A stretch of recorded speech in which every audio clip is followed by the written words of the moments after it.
बोलो श्री प्राणनाथ प्यारी की जय। बोलो श्री सतगुरु महाराज की जय। पन्ना धाम की जय। सर्व सुंदर साथ की जय। प्रथम लागू दो चरण को, धनिये न छुड़ायो खिन। लाख तली लालेड़िया, मेरे जीव के यही जीवन। इन पांव तले पड़ी रहूं, धनी नजर खोलो बातन। पलना वालों निरीखूं नेत्रे, मेरे जीव के यही जीवन। मेरे जीव के यही जीवन। बोलो श्री प्राणनाथ प्यारे की जय।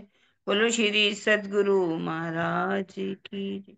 प्रणाम जी सुंदर साथ जी। अब हम शुरू कर रहे हैं प्रकाश हिंदुस्तानी का 31 प्रकरण। 89 चुपाई। हाँ जी, खोल रही हूँ। 89 से शुरू कर। 89 हो चुके हाँ, शुरू। 90 से हम्म। 90। हाँ जी, शुरू करते हैं सुंदर हाँ साथ। जी प्रणाम जी। बड़ा बिजी था। चलो दीदी, हम बिजी नहीं है। चलो शुरू करते हैं हम। अब हम मिने थे ए रस, इत आए छलकाना। छोल आई ज्यों सागर, अंग थे उभराना। हमारे अंदर से बेहद का रस यहाँ विक्रम संवत 1735 में छलक गया। जिस प्रकार सागर के अंदर से लहरों का प्रवाह आता है, उसी तरह से प्रीतम परब्रह्म के आदेश से मेरे हृदय धाम से बेहद का रस जीवों के लिए भी प्रवाहित हो गया। और क्लियर कर रहे हैं, विक्रम संवत 1718 में श्री जी जूनागढ़ पहुंचे थे, जहां हरजी व्यास को बेहद का रस प्राप्त हुआ। इसी प्रकार विक्रम संवत 1735 में जीव सृष्टि ने भी हरिद्वार तथा अन्य स्थानों में इस अलौकिक ज्ञान को सुना। ठीक है। जोर किया हम बहुत तेरा, रस रया ना ढपाना। ए अब जाहिर होए सी बाहिर प्रगटाना। यद्यपि इंद्रावती जी कह रहे हैं कि मैंने बहुत प्रयास किया कि बेहद का रस संसारी जीवों में नहीं फैले, किंतु धामधनी के आदेश से ये छिपा नहीं रह सका। अब तो ये निश्चित है कि बेहद धाम की ये अनमोल निधि मेरे हृदय धाम से बाहर आ चुकी है और निकट भविष्य में संपूर्ण ब्रह्मांड में उजागर हो जाएगी। हाँ जी अनिल भैया। नाम जी दीदी। राम नाम जी। जी सुंदर साथ जी। अभी आया कि जीव सृष्टि को 1718 में और 1735 में ही हुआ, तो उससे बीच में जब भी श्री जी चर्चा करते थे तो जीव सृष्टि को नहीं मिला। वो तो सारे जने ही साथ थे ना अनिल भैया, हम्म। है ना। वो तो थे, लेकिन हरिद्वार में खाली उन्होंने क्लियर किया ना कि 1735 में तो वो सारी इन्होंने माना, लेकिन उन्होंने उसको अपनाया नहीं। सब ने कह दिया कि आप हो, तो उनको जीव कह दिया, है जी। ना। बाकी तो यहाँ से शुरुआत जब हुई, कहाँ से हुई थी किरण दीदी? कौन से सन सबसे पहले जयराम भाई कंसारा दीप बंदर से जागनी शुरू हुई थी? तो तब नहीं, तो कल हमने पढ़ा था ना हम्म। कि 1638 में आत्माएं आई हम्म। और 1655 से लेकर 1745 तक, 35 तक, हम्म। 80 वर्ष तक ये जो है अपने में सुंदर साथ के बीच में ही ये जो रस है छलकता रहा। लेकिन 1735 में जीव सृष्टि ने भी इस ज्ञान को सुना, जब हरिद्वार के अंदर बाहर सभी छलक। मानुष निमानुष सन्यासी, संन्यास मत, छह दर्शनी, तो वो सारे जीव ही थे। लेकिन उन्होंने अब कहा कि 1718 में जब जूनागढ़ पहुंचे, मैं तो हरजी व्यास को भी ये ज्ञान सुनने को मिला। बस बेहद का वो वैसे जीव था, ईश्वी शिष्य भी कहा गया कहीं पर उनको, क्योंकि अंकुर माफक सुख उन्होंने लिया। जूनागढ़ के जो हरजी व्यास थे, दिग्विजय पंडित हरजी व्यास, उनके साथ भी हुआ। तो कहने का उनका मतलब बेहद का रस उन तक भी पहुंचा। पर जीव सृष्टि जो थी, टोटल जीव सृष्टि उस समय हरिद्वार के अंदर थी, उनको भी ये रस मिला। परम धाम का ज्ञान उनको भी मिल गया, मिला। बाहर चला गया पूरी तरह से। छलक गया। हाँ। पहले 80 वर्ष की बात की ना, तो यहाँ उन्होंने कहा कि पहले तो सुंदर साध के बीच में ही रहा। ज्यादातर सुंदर साध थे जिन्होंने घर बार भी छोड़ दिया था, भले ही उनमें जीव थे पर सुंदर साध तो थे ना। ये तो हम बाद में कह सकते हैं ना, उसमें टोटल बिल्कुल प्योर 500 ब्रह्म सृष्टि थी, 1500 ईस्वी सृष्टि थी, और बाकी 3000 जो थी वो जीव थे। पर सुंदर साथ जिन्होंने सब कुछ घर बार त्याग दिया, वो निकल पड़े उनके साथ, शिव जी साहब के साथ। इस समय की बात वो कह रहे हैं कि यहाँ जूनागढ़ के अंदर भी बेहद का राज जो था वो हरजी व्यास को भी मिल गया। वरना मिल वो गए। ज्यादा जो है सुंदर साथ नहीं थे वहां पर, हरिद्वार के अंदर जीव सृष्टि थी जिनको ये रस मिला। हम्म। हाँ जी अनिल भैया, यही था। जी बिल्कुल बिल्कुल। यही बात है ना, आप यही पूछ रहे हो ना? हाँ। जोर किया हम बहुत तेरा, रस रहा न ढपाना। ये हो गया। ए रस आज के दिन लो, कित काहू न लखाना। आवसी साथ इन विद ए रस लपटाना। बेहद के इस अनुपम ज्ञान और आनंद को आज दिन तक कहीं भी किसी ने नहीं पाया था। इस बेहद वाणी को आत्मसात करके सुंदर साथ धामधनी के चरणों में आएंगे तथा बेहद के आनंद रस में डुबकी भी लगाएंगे। तो ज्ञान लक्ष्य को दर्शाने वाला होता है और प्रेम लक्ष्य को प्राप्त कराने वाला। किसी एक के अभाव में लक्ष्य कभी भी पूर्ण नहीं हो सकता। बेहद की लीला का रसपान करने के लिए पहले बेहद का ज्ञान अनिवार्य है।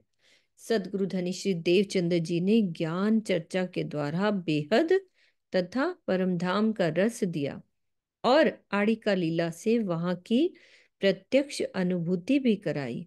इसे ही बेहद का रस ज्ञान एवं प्रेम से भरपूर कहा गया है। जान होए सो जानियो, ए क्यों कर रहे छाना। क्यों कर ए छिपा रहे, सब सुनसी जहाना। इस समय जिसे भी बेहद का ज्ञान जानने की इच्छा हो वो जान जाए। अब ये अनुपम ज्ञान भला छिपा हुआ क्यों रहे, इसे तो अब सारा संसार ही सुनेगा। इस समय इसे क्यों छिपाया जाए। ये बानी बेहद प्रगति श्रृंद्रावती मुख, बहुत विधे हम रस पिए बेहद के सुख। श्रृंद्रावती जी कहती हैं कि धामधनी के आदेश से मेरे मुख से ये बेहद वाणी प्रकट हुई है। प्रीतम की प्रेम भरी कृपा की छत्र छाया में बैठकर हम सुंदर साथ ने अनेकों प्रकार यानी ज्ञान से, आड़िका लीला और चित्वनी आदि से बेहद के सुखों का रसपान किया है। या बानी के कारणे कई करे तपसन, या वाणी के कारणे कई पीवे अगिन। इस बेहद वाणी को प्राप्त करने के लिए अनेक तपस्वियों ने बहुत ही कठोर तपस्याएं की। कई हठ योगी तांत्रिकों ने अग्नि की लपटों का पान भी किया, जिसके फलस्वरूप उन्हें बेहद का कुछ ज्ञान या प्रेम आनंद प्राप्त हो सके। या बानी के कारणे कई दमे देह, या बानी के कारणे कई करे कष्ट सने। इस बेहद वाणी को प्राप्त करने के लिए हठ योग की काया कष्ट वाली साधनाओं से अपने शरीर को जर्जर कर दिया। इसी प्रकार बेहद के इस अलौकिक ज्ञान को प्राप्त करने के लिए कईयों ने परमात्मा के प्रेम में अनेकों प्रकार के कष्टों को सहन किया। तो साधना काल में अति अल्पाहार करते हुए धूप शीत तथा वर्षों के कष्टों का सहन करना काया कष्ट कहलाता है। हाँ, ऊपर आया ना कि काया कष्ट।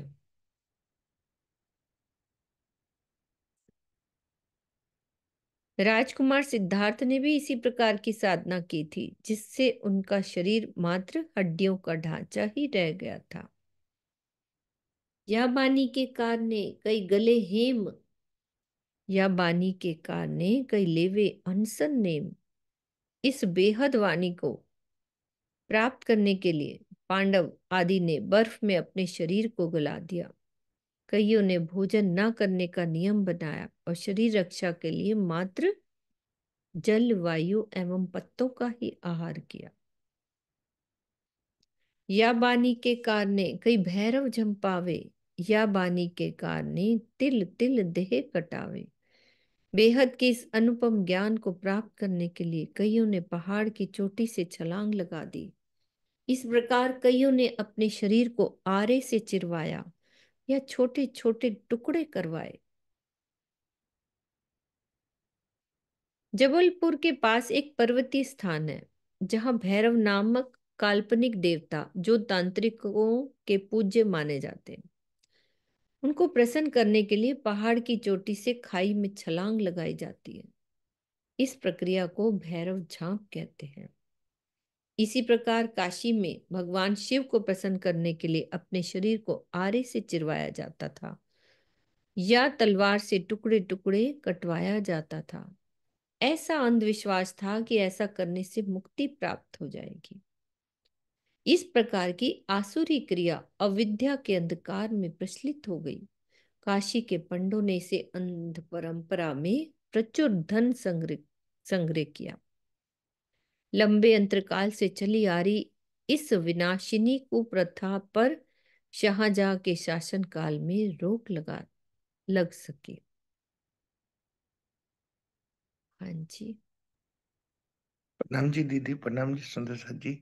हमारे सुंदर साथ भी पन्ना जी में जो घाटी है उसमें से राज्य को पाने के लिए भी कितनों ने यही किया था।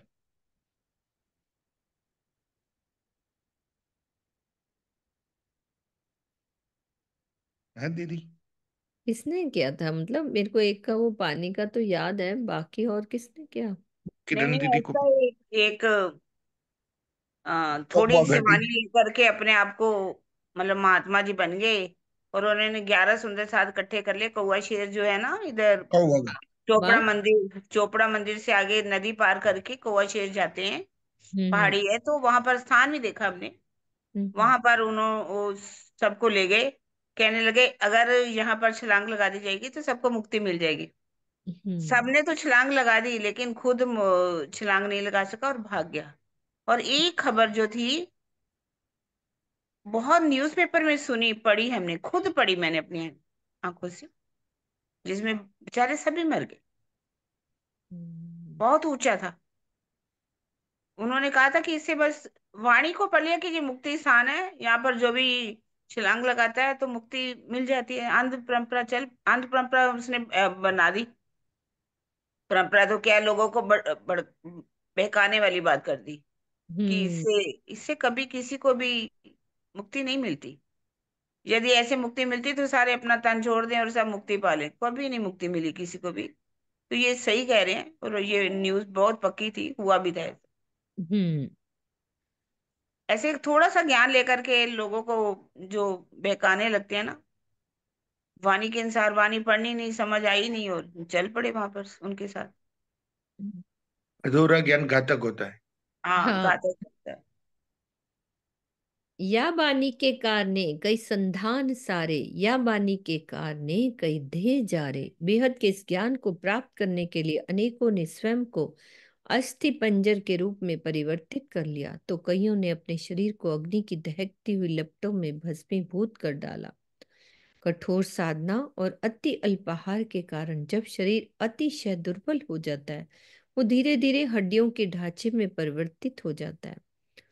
इस अवस्था में ऐसा प्रतीत होता है कि जैसे हड्डियों के जोड़ खुल गए हैं।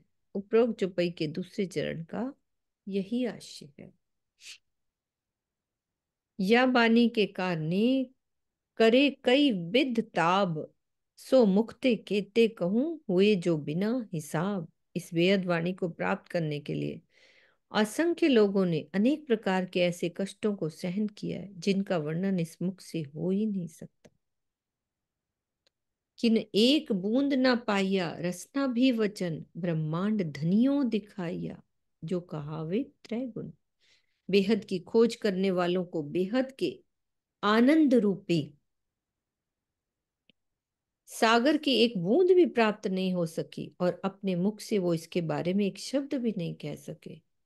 इस ब्रह्मांड के स्वामी कहे जाने वाले ब्रह्मा, विष्णु और शिव, जो तीनों गुणों के प्रतीकात्मक विशिष्टता युक्त देवता कहे जाते हैं, ने भी बेहद की खोज की, किंतु उन्हें यथार्थ सफलता नहीं मिली।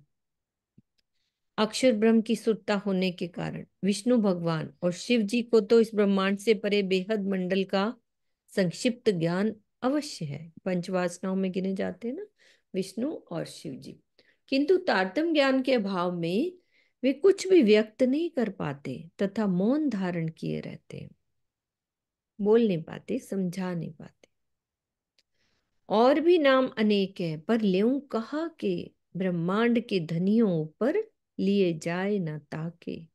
इन तीनों देवों के अतिरिक्त और भी बहुत से लोग यानी ऋषि मुनि हुए जिन्होंने बेहद की खोज की, किंतु उनमें से कितनों के नाम सुनाऊं। ब्रह्मांड के स्वामी कहे जाने वाले इन तीनों देवताओं से श्रेष्ठ तो और कोई नहीं है। जब इन्हें ही बेहद की निधि नहीं मिली तो अन्यों को कैसे मिल सकती है? भाई उनके क्या नाम बताऊं, इनको ही नहीं मिली तो बाकियों का क्या वर्णन करा जाए।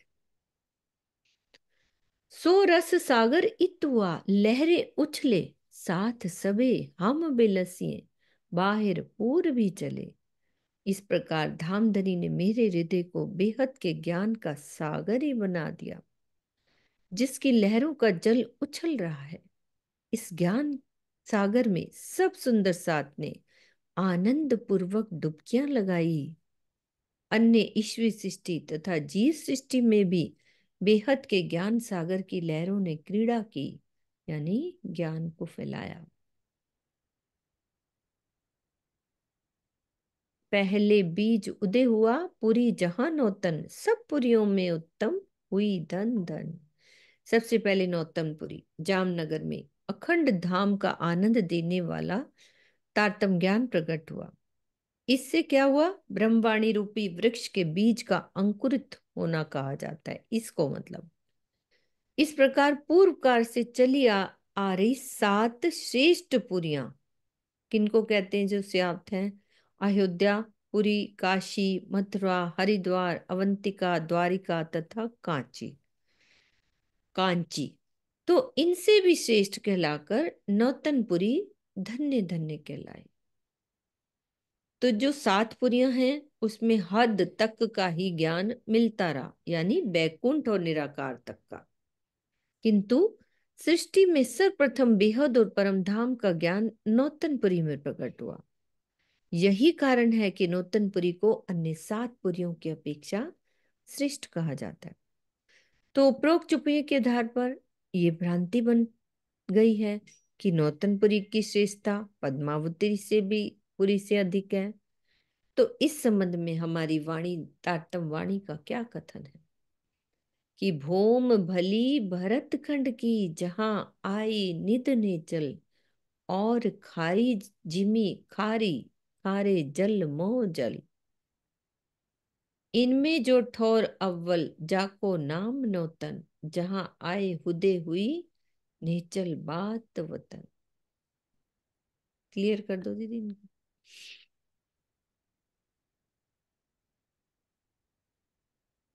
भौम भली भरतखंड की, जहां आई निध नेचर। भरतखंड की भूमि सबसे उत्तम है, जहां तारतम वाणी की अनमोल नियामत यहाँ पर आई। और सारी जिमी खारी, खारे जल मोह जल। और सारी जिमी को खारा कहा गया है, क्योंकि मोह मंडल का संसार है, सबके पास स्वप्न की बुद्धि है।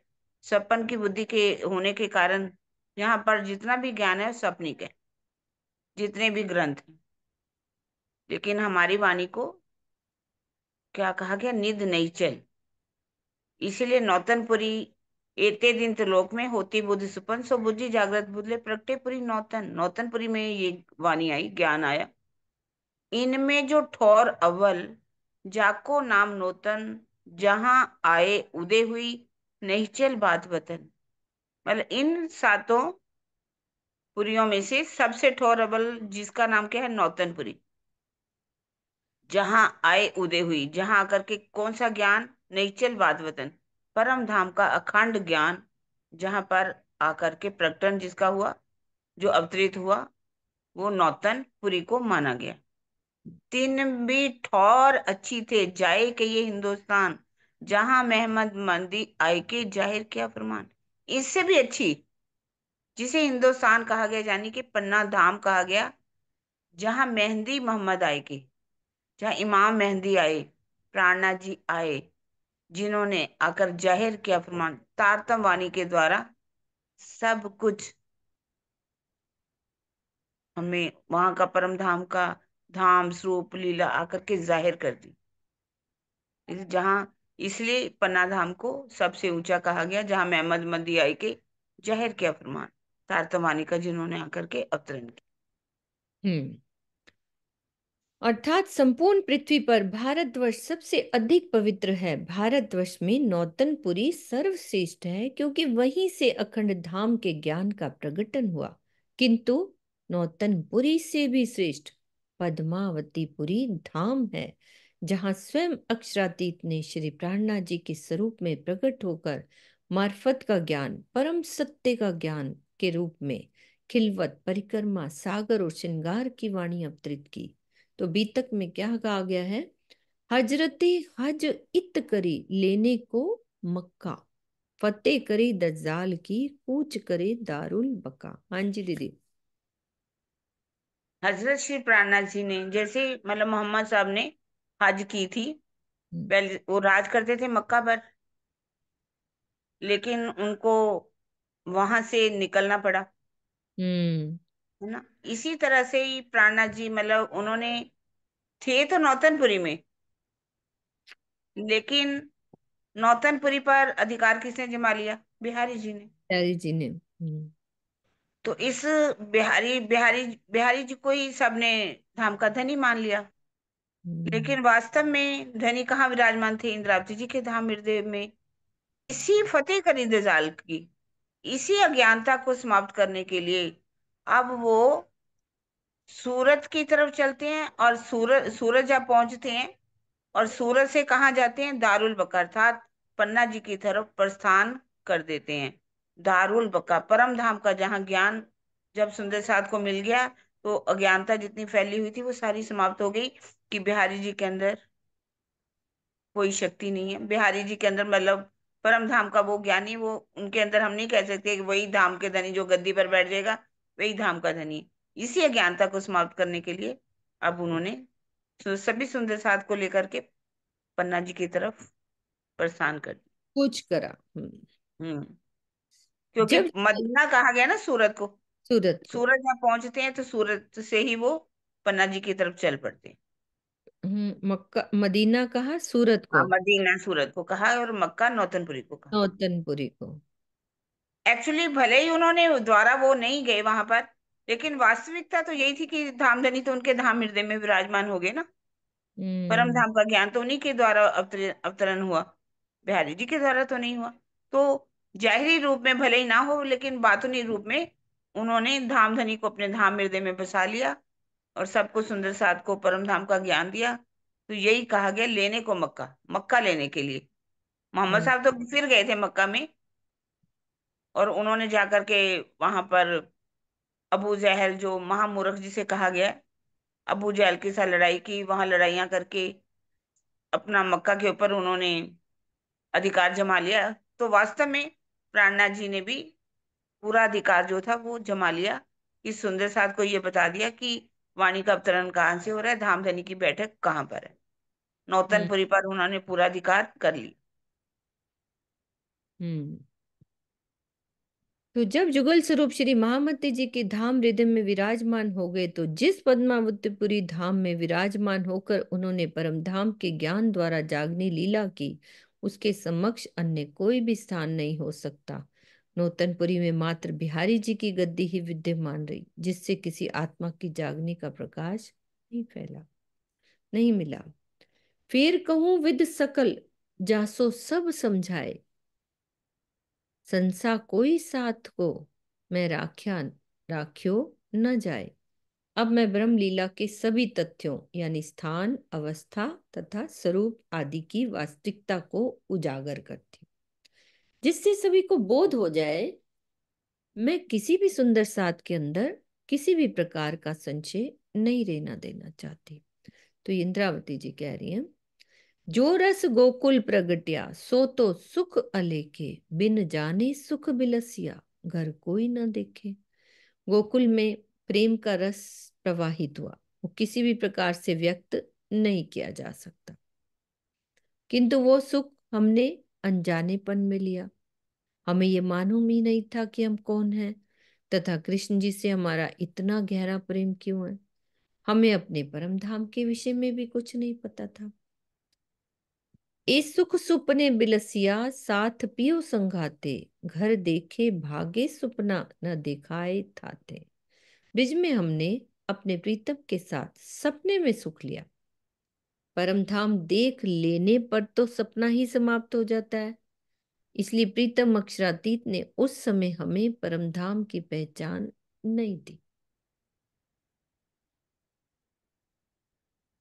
सुपन भागे सुख क्यों होए, खेल क्यों दिखाए, जब सुख वतन लीजिए नींद उड़ के जाए।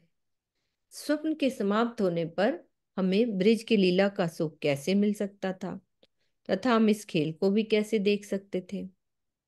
अखंड परम धाम का सुख पा लेने पर तो माया की नींद स्वतः ही समाप्त हो जाती है, और यदि नींद नहीं तो सपना नहीं और जगत का मोह भी नहीं।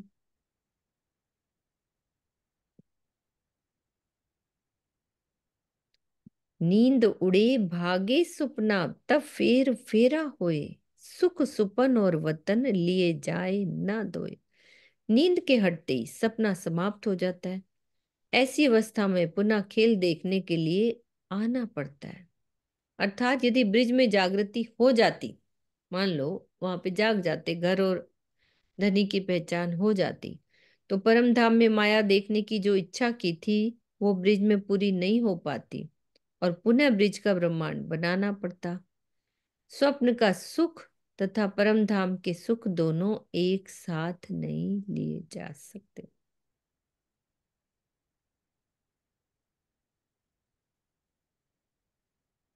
या विद साथ समझियो सुख साथ को दियो, या बिन जाने ब्रिज में सुख सुपने लियो। हे साथ जी, आप इस रहस्य को समझिए कि धामधनी ने हमें ब्रिज में नींद में रखकर ही अपना सुख दिया।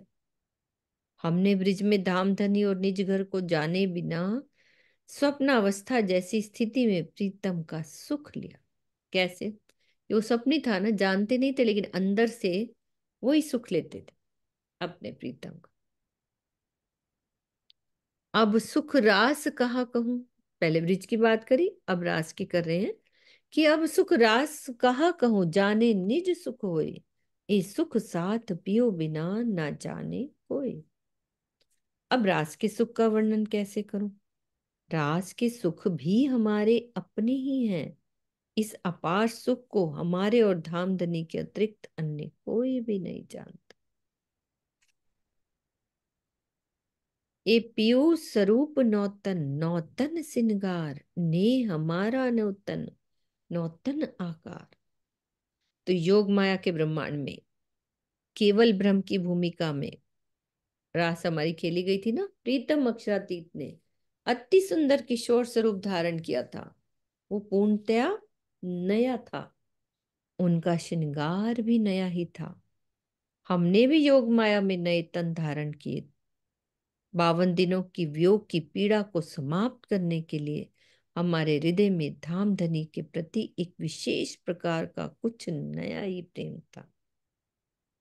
जब बिछड़ते हैं उसके बाद कुछ विशेष ही प्रेम होता है। तो वो था।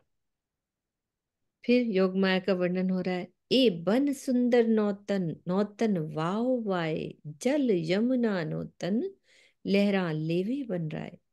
रास की क्रीड़ा के लिए प्रस्तुत नित्य वृंदावन पूर्णतया नया था, हमारे लिए बिल्कुल नया बनाया राज जी ने, और अति सुंदर था।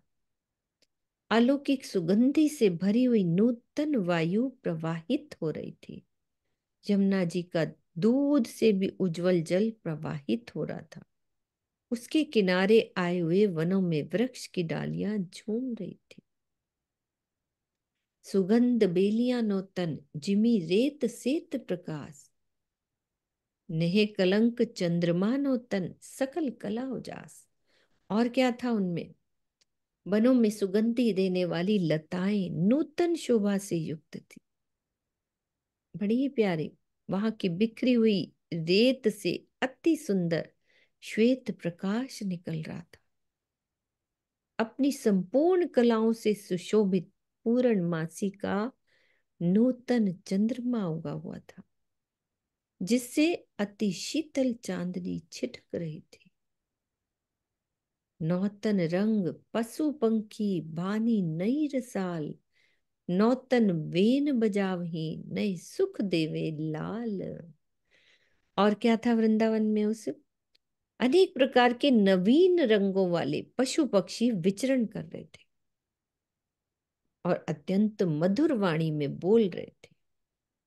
प्रीतम भी माधुर्यता के अलौकिक स्वरों में अपनी बंसरी बजा रहे थे तथा हम सभी को सुख दे रहे थे। तो जो ये उपरोक्त जो पहिया 112 से 15 तक ये जो हमने पढ़ी तीन, नूतन शब्द का प्रयोग यही दर्शाता है कि ये ब्रह्मांड काल माया से भिन्न था और त्रिगुणातीत थी। उसकी प्रत्येक वस्तु में शोभा, वस्तु की शोभा जड़ता, त्रिगुणात्मकता तथा नश्वर से रहित थी। भी वहां योग माया के ब्रह्मांड में जड़ता थोड़ी ना होगी, हर चीज चेतन होगी, नश्वर से रहित होगी। वहां जो चीज बन जाती है योग माया के ब्रह्मांड में वो कभी मिटती नहीं है। या रस सुख केते कहूं कई रहस प्रकार, साथ पियो संग विलास हम किए अपार। इस महाराज की लीला के आनंद का मैं कहाँ तक वर्णन करूं। इसमें प्रेम के आनंद के कई गहन रहस्य छिपे हुए हैं। उस लीला में हमने अपने प्राणेश्वर के साथ अपार आनंद की लीलाएं की।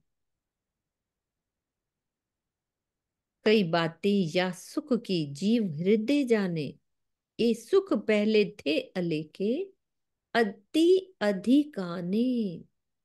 महाराज के सुख की बहुत सी बातें जिन्हें मेरे जीव का हृदय ही जानता है। पहले वाली ब्रिज की लीला की अपेक्षा रास की लीला का सुख इतना अधिक है कि उसे इस जिह्वा के द्वारा किसी भी प्रकार से व्यक्त नहीं किया जा सकता।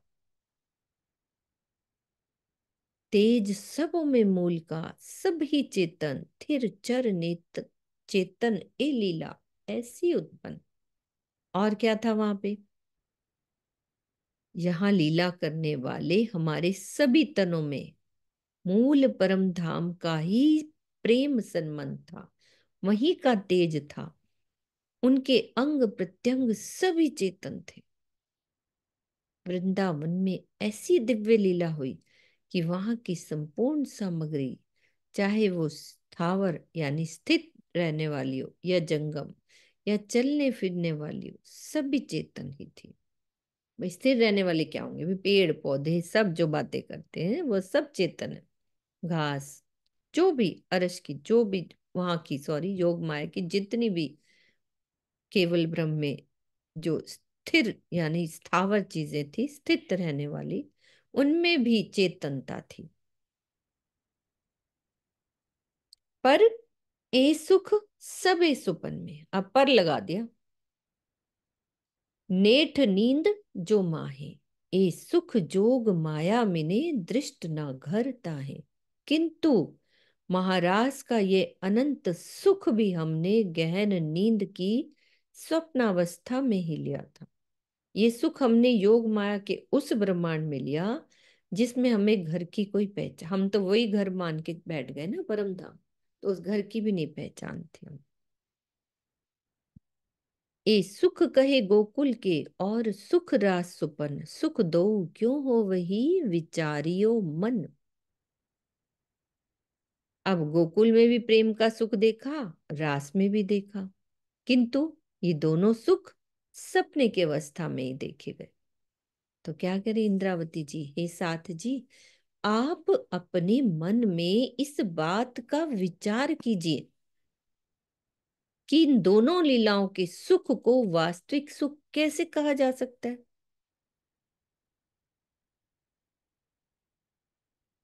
जिस प्रकार उदाहरण दे रहे हैं कि राजा जनक ने स्वप्न में स्वयं को एक दरिद्र भिक्षुक के रूप में देखा, किंतु जागृत होने पर स्वयं को पूर्ववत राजा के रूप में पाया। अष्टावक्र जी ने उन्हें समझाया कि स्वप्न में देखा गया दृश्य सत्य नहीं होता। इसी प्रकार परम धाम, धामधनी और स्वयं को भूल जाना ही नींद है।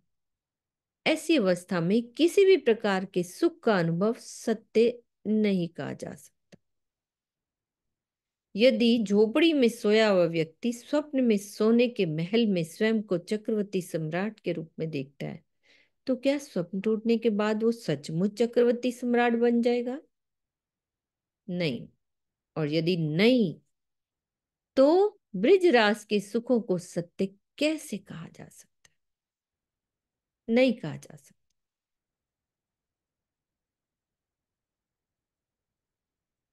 आप कह रहे हैं कि उपरोक्त चौपाई के कथन पर उन सुंदर सात को आत्म मंथन करना चाहिए।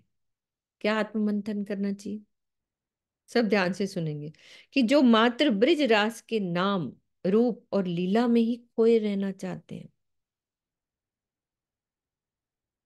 उनके लिए सागर श्रृंगार के ज्ञान और चितवनी की कोई महत्ता नहीं दिखाई देती, बल्कि रास लीला का अभिनय ही आत्म जागृति को का एकमात्र साधन प्रतीत होता है।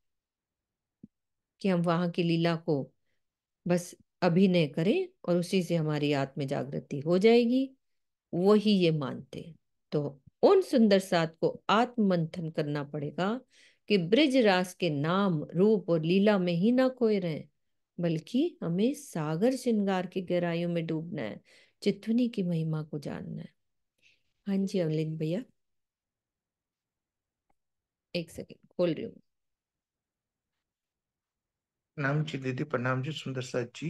दीदी, वो आगे जो चौपाई का अर्थ बताया उसमें स्वप्न अवस्था दोनों को बताया, व्रज को भी और रास को भी। लेकिन हम्म। हम ये कहते हैं कि व्रज पूरी रात स्वप्न में हुई, और रास को आधी नींद और आधी जागृति कहते हैं। तो हम्म। ऐसा क्यों लिखा? वो भी तो तब भी तो जागृति, मान लो मेरे को पता लग गया कि राजी मेरे कौन है, फिर भी उन्होंने, रोहन ने क्या कह दिया, ये हमें शमशान ही लग रहा जी। है ना। तब भी हमें इतना प्यार दिया राजी ने, वहां इतना हमारे को किया, रास की लीलाएं करी वहां पे, फिर भी हमारे को अच्छी नहीं लगी, क्योंकि वो वहां भी जुदाई हो गई थी। हाँ, अंतर ध्यान की लीला हुई। हो गई थी ना। तो आधी जागनी हुई ना, पूर्ण जागनी कहाँ हुई? पूर्ण जागनी के लिए तो सागर श्रृंगार और ज्ञान की चितवनी की महत्ता चाहिए। ये तो अधूरी जागनी है ना। अब मान लो मेरे को घर नहीं पता है ना, और घर का पता चल जाए, लेकिन वो वैसे घर में और उस घर में फर्क ही ना पता होए, तो वो जागनी थोड़ी ना हुई वो। एक जागृति होती है पूर्ण, एक होती है अधूरी जागनी। क्यों किरण दीदी?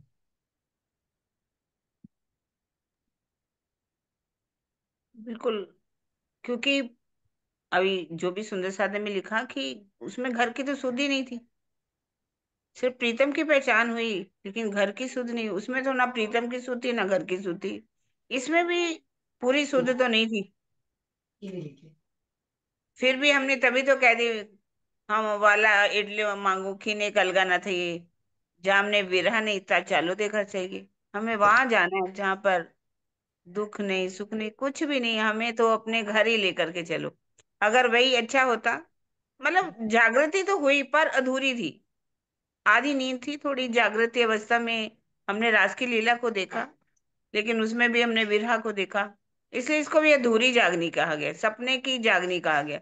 इसको नहीं हम कह सकते कि पूरी जागनी हुई है ना। पर जो आज हम जो पा रहे हैं उसमें ना ब्रिज में सुख लिया ना रास में सुख लिया, आज हमें जो सुख मिल रहा है असली सुख तो वो है ना, परम धाम का सुख। तो घर का भी तो सुख लेना था ना, ब्रिज का यहाँ भी ले रहे हैं, रास का भी ले रहे हैं, देवचंद्र जी की लीलाओं का भी ले रहे हैं, जागनी के ब्रह्मांड में पूरे सुख मिल रहे हैं हमें। ठीक है, स्वामी जी ने ये लिखा है, वो भी सपन का ही सुख। एक छुपाई भी है आगे, शायद आएगी यही छुपाई।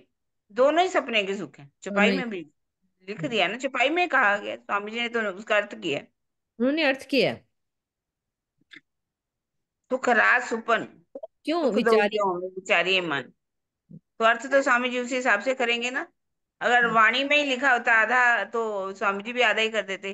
तो उसको उन्होंने लिखा ही सुपन के सुख है, तो सुपन का ही कहना पड़ेगा। बिल्कुल। अब आ रहा है आगे। जब लीजे सुख सुपन नहीं वतन दृष्ट, जब सुख वतन देखिए नहीं सुपन की सृष्ट। हे साधी, यदि आप इस स्वप्नमयी जगत का सुख लेते हैं तो परम धाम का साक्षात्कार नहीं होता, किंतु यदि आप परम धाम के सुखों में स्वयं को डुबो देते हैं तो आपको ये स्वप्नमयी जगत भी नहीं दिखाई देता। यो सुख सुपने लिए कछुए नहीं खबर, इन दो लीला मिने सुध नाई गर। ब्रिज और रास की इन दोनों लीलाओं में हमने नींद की स्वप्न अवस्था जैसा सुख लिया। इन दोनों लीलाओं में हमें अपने मूल घर परमधाम की कोई भी पहचान नहीं थी। थी नहीं, बिल्कुल। या विध लीला दो करी सिधारे वतन, ए ब्रह्मांड जो तीसरा ले आए आपन। इस प्रकार ब्रिज और रास की दोनों लीलाएं करके प्रीतम हमारे साथ परम धाम पहुंचे। उसके पश्चात हमें इस जागनी के तीसरे ब्रह्मांड में अपने साथ लेकर आए। यो मनोरथ मूल का हुआ नहीं पूरन, बिन सुध विरहा विलास किए यो रही धाक मन। परमधाम की सखियों के मन में ये जानने की हमेशा से इच्छा थी कि किसका प्रेम बड़ा, हमारा, श्यामा जी का या राज जी का। इसी को लेकर संवाद भी होता रहता था। ब्रिजरास में इसका निर्णय नहीं हो सका था, इसीलिए इस सत्य को जानने की जिज्ञासा बनी रही कि वास्तव में किसका प्रेम बड़ा है। बिना परम धाम की शुद्धि हुए हमने ब्रिज में माया देखी, तो रास में विरहा और प्रेम का विलास का अनुभव किया। बिना परम धाम की शुद्धि हुए हमने ब्रिज में माया देखी, तो रास में विरहा और प्रेम के विलास का अनुभव किया। धाक क्यों रही अपनी, एकिया इंड फेर, साथे आए पियो जी इत दूजी बेर। हमारे मन में कोई भी चाहना ना रह जाए, इसीलिए धामधनी ने पुनः ये ब्रह्मांड बनाया। इस जागनी ब्रह्मांड में वे हमारे साथ पुनः यानी ब्रिज की तरह आए हुए हैं। पुनः का मतलब जैसे ब्रिज में आए वैसे।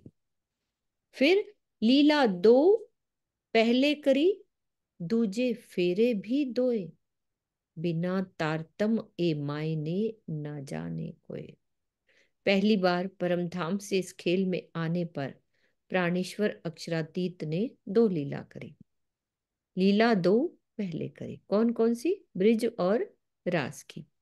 फिर इस दूसरे आगमन, दूजे फेरे भी दोए, दूसरे आगमन में भी उन्होंने दो लीलाएं की। कौन सी, श्री देवचंद्र जी के तन में और श्री महराज जी के तन में। किंतु बिना तारतम ए मायने, तारतम ज्ञान के प्रकाश पाए बिना कोई भी इस रहस्य को समझ नहीं सकता है। एक में उपजा तारतम, दूजे मिने उजास, सब विद जाहिर होए सी जागनी प्रकाश। श्री देवचंद्र जी के तन से तारतम ज्ञान प्रकट हुआ, तो महाराज जी के तन से वाणी अवतरण के रूप में उसका प्रकाश फैला। इस तारतम वाणी के द्वारा ही सर्वत्र जागनी लीला का प्रकाश फैलेगा, अर्थात सबकी जागनी होगी। तारतम जोत उद्योत है, तिन थे कहा होए।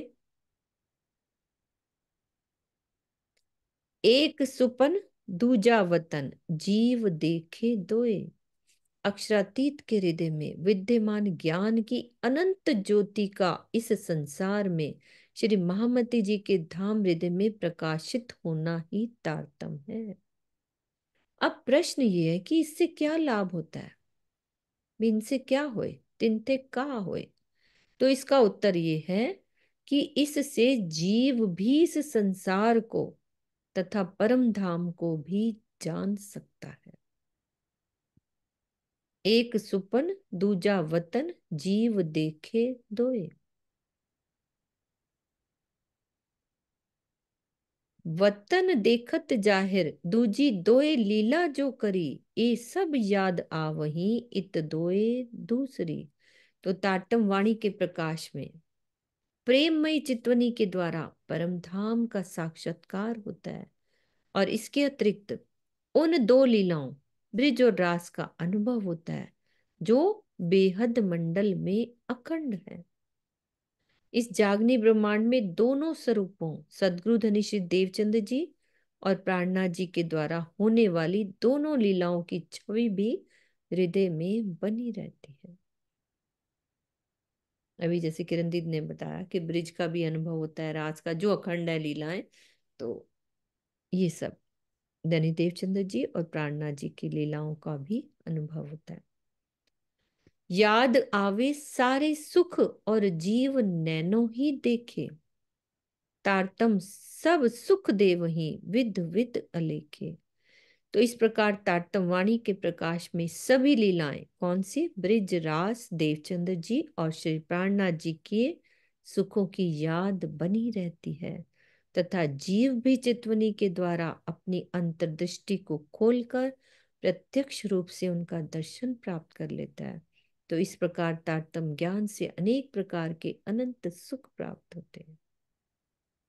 तो उपरोक्त चुपैयों में ये बात दृढ़ता से दर्शाई गई है कि हमारी तारतम वाणी के प्रकाश में श्री राज जी के द्वारा धारण किए गए सभी स्वरूपों ब्रिज व रास के श्री कृष्ण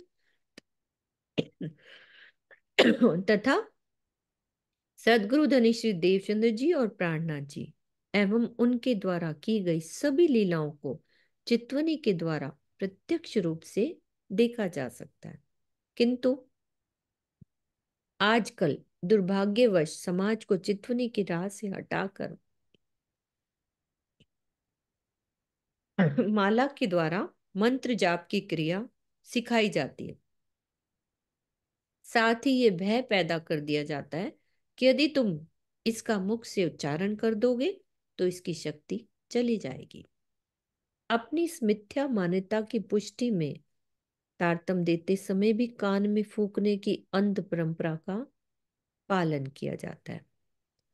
तो स्वामी जी बता रहे हैं कि सर्वदा ही ध्यान रखना चाहिए कि अक्षरातीत के हृदय से प्रकट होने वाली तारतम की अमृत धारा भव बंधन से छुड़ाने वाली है। उसको मुख से उच्चारित कर देने पर यदि उसकी शक्ति नष्ट होती है तो ये परम धाम की सर्वोच्च निधि कैसे कही जा सकती है। ऐसी अवस्था में तो ये ब्रह्मांड की नश्वर वस्तु ही मानी जा सकती है। तो चारों वेद, 6 अंग यानी शिक्षा, कल्प, निरुक्त, छंद, ज्योतिष और व्याकरण, 6 उपांग कौन कौन से, साख्य, योग, वेदांत, न्याय, मीमांसा तथा वैशेषिक, और ब्राह्मण, आरण्य, उपनिषद और वेदों के व्याख्यान स्वरूप 1127 शाखाओं में कहीं भी किसी प्रकार का इस प्रकार का अंधविश्वास वर्णन में नहीं है। क्या वर्णन में नहीं है? कि इसका उच्चारण कर देने से इसकी शक्ति चली जाएगी, इसीलिए इसे कान में कहकर फूंक मारनी चाहिए, ये कहीं नहीं निकला। तो तारतम ज्ञान का मूल उद्देश्य क्या है? अविद्या के अंधकार को दूर करके सत्य का प्रकाश करना, जिससे जीवन के चरम लक्ष्य यानी प्रीतम के साक्षात्कार को पाया जा सके। इसे कर्म कांडों और अंधविश्वासों के बंधन में बांधना दुर्भाग्यपूर्ण।